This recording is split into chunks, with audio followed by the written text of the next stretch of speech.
একদিন বাবার বাড়ি থেকে বিদায়ের সময় আমার স্বামীর হাত ধরে বুক ভরা কান্না বিজড়িত কণ্ঠে বাবা বলেছিলেন, বাবা, আমার মেয়েটি বড় আদরের, তুমি ওকে ভালোবেসে আগলে রেখো। আমার জীবনসঙ্গী সেই কথা বেশি দিন রাখতে পারেনি। কারণে অকারণে ধীরে ধীরে বকাঝকা, তুচ্ছ তাচ্ছিল্য, অপমান করতে লাগলো। আমার ভালো লাগা, পছন্দ অপছন্দ কোনো কিছুই যেন তার কাছে আর গুরুত্বপূর্ণ নয়। এই অবহেলার অপমানে আমার অভিমান ভাঙাবার দায়িত্বটুকু সে ছেড়ে দিল।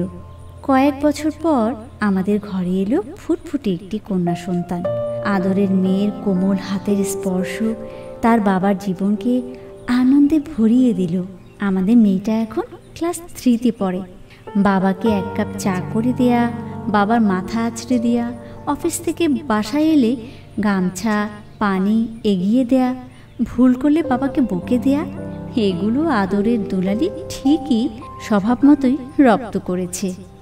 মা ছাড়া এমন শাসন আমার স্বামীকে আর কেউ করেনি। আজকাল ওর বাবাকে অনেক বেশি সংসারী মনে হয়। আগের মতো কথায় কথায় আমাকে আর বকে না। অফিসের কাজ শেষ করে সোজা বাসায় আসে।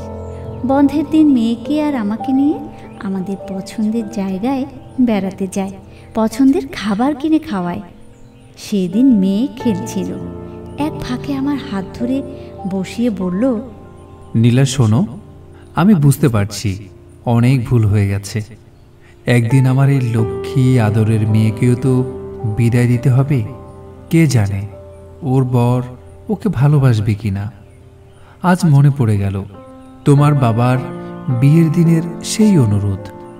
আমার মেয়েটাকে ভালোবেসে আগলে রেখো বাবা। বড্ড ভুল হলো আমার।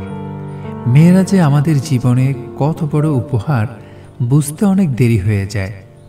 আমায় ক্ষমা করো আর দোয়া করো আমি যেন বাকি জীবন তোমাকে ভালোবেসে আগলে রাখতে পারি।